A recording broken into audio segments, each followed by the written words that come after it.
Hey, okay, happy Friday. Yes, it is. And guess what? I'm back home. Yes, I'm back in the Windy City. I'm back in Chi-Town. I enjoyed my trip. It was a lot. We did a lot of walking, a lot of standing, and so I had to take a pause. Leaving early in the morning, coming home late in the evening, but all is well, and I'm back in business. So let's get to what we want to talk about today. Today we're going to talk about identifying the problem.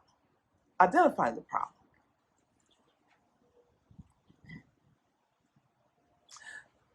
In our story of Jonah, we know that the captain went down to wake up Jonah and said, Jonah, call upon your God.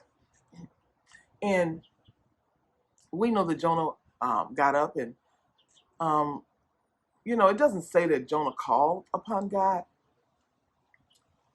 but we know that I'm pretty sure that Jonah had a moment of conversation with God. But Jonah also knew what the problem was. Jonah understood that he was in disobedience. He knew that he was in disobedience. And that's why the storm came. But I wanna read to you how we know that Jonah knew. If you go to Jonah chapter 1, verse 12, and we'll read it together. Pick me up and throw me into the sea, he replied. This is Jonah speaking. And it will become calm. I know that it is my fault that this great storm has come upon you. So Jonah's like, look, I know it's my fault. Throw me into the sea, and the storm will calm itself. Can I tell you though, before we move forward, because I really want you to get this. The storm was there because of Jonah's disobedience. But I want you to know that the storm will come whether we're obedient or disobedient. Storms are going to come. It's just a way of life, too. Let's not disregard that. Don't think you're going to go into business, any business endeavor for God, any purpose for God, and storms are not going to come, because they are. Whether you're in obedience or whether you're in disobedience. I want to say that. I want to say that. But in this story, the problem identified was Jonah. Jonah was the problem identified. And so Jonah said, listen, I'm the problem, throw me overboard. I do want to ask you today, though, are you the problem? Are you the reason why your business is not growing, or your business is not stabilizing, or your business is not taking off, or haven't even gotten started? Are you the problem? One of the things that happened in this story is that when when the sailors wanted to determine the problem, they cast lots. They did. They cast lots. Now, casting lots was something that they did in the ancient days of the biblical days to determine or to make a decision. That's what I'm saying. To make a decision, they cast lots, kind of like throwing dice. And wherever the lots fell, that was the decision they would make. And so the lots fell on Jonah. If we read the story in chapter 1, the lots, when they cast lots, they fell on Jonah, which identified Jonah as the problem. hmm They did. I want to tell you today that God will use man made systems and processes to build your business, to grow your business, to grow your business. God ensured that those lots fell on Jonah. That was divine intervention. Don't throw the baby out with the dirty bathwater. Don't throw the man made system out because it doesn't read holy, holy, holy. Because God will use it. It's kind of like medicine. Some people don't want to take medicine, but God will use medicine to heal you. Yes, He will. Don't, He will use what He needs to use to fulfill His purpose for your life. And if your business endeavor is his purpose for your life, it's going to do what he needs it to do.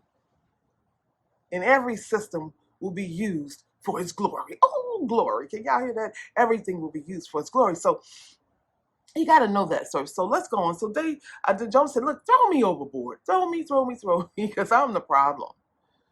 Are you the problem? Do you need to throw you overboard? You've thrown over everything else. You've thrown over other people overboard. You've thrown over systems and processes overboard. But the one person or thing you have not thrown overboard is you.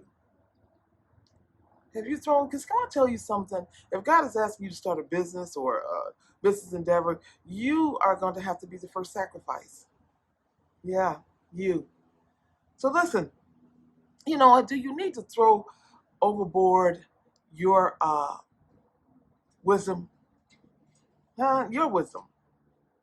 Because your wisdom can only go as far as your limited thoughts can take it, and tap into God's wisdom.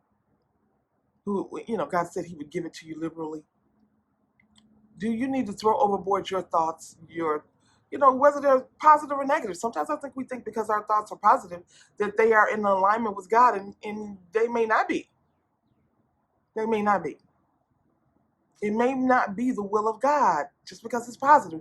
So, throw out your thoughts and say, okay, God, refill my thoughts with your thoughts so that your ways, fill me with your ways so that I can move in the direction that you want me to go in this business. Sometimes you need to throw overboard your desires for the business. Your desires may be to be a millionaire and to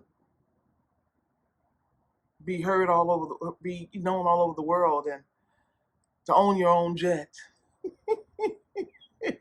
But that may not be God's desire. And if God has given you this business endeavor or business plan, then you have to be willing to give up your desires for God's desires. So you may have to throw your desires overboard and say, okay, Lord, what do you want to come out of this? Maybe God just wants to help some people, give more to a displaced community, or, maybe, I don't know, you revise something.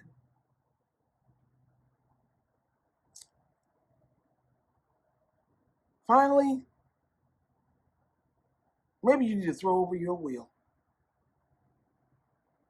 What you want, your will, for God's will. Because clearly Jonah was the problem. And whether your business is doing good or it's doing not so good, are you in the will of God?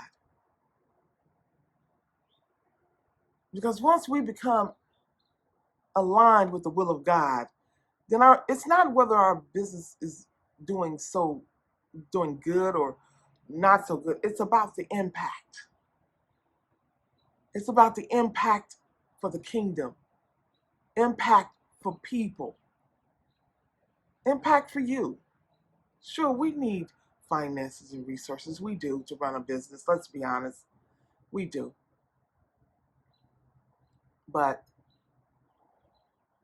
if it's God's business, then God will provide. And we need to receive it in the way that God would grant it. So today I wanted to ask you, are you a Jonah today? Are you the reason why the business is not moving in the direction that it should go? It's not growing the way that God would have it to grow. It's not yielding the harvest or the increase that God would have it to yield. Even if you're doing well, is it really God's will? I'm going to challenge you today. I'm going to challenge you today, because this is a season to challenge ourselves. Every man chooses a path that he thinks is right, but is it the way of God? So, business and faith means this: that my business has aligned with my faith, and it is moving in the will of God. It is doing what God has sent it to do. It's accomplishing that which God has sent it to accomplish. It is God's purpose and it is God's will. So, I mean, I'm not telling you that that's what you want. I'm telling you that if your business is for the glory, is to glorify God, then that's what it'll do. So we know now that Jonah is the problem. And we know that Jonah has asked to be cast over so the storm can calm. Let's find out where Jonah landed, which many of us probably already know, but we're going to talk about it next time. Much love, Keita.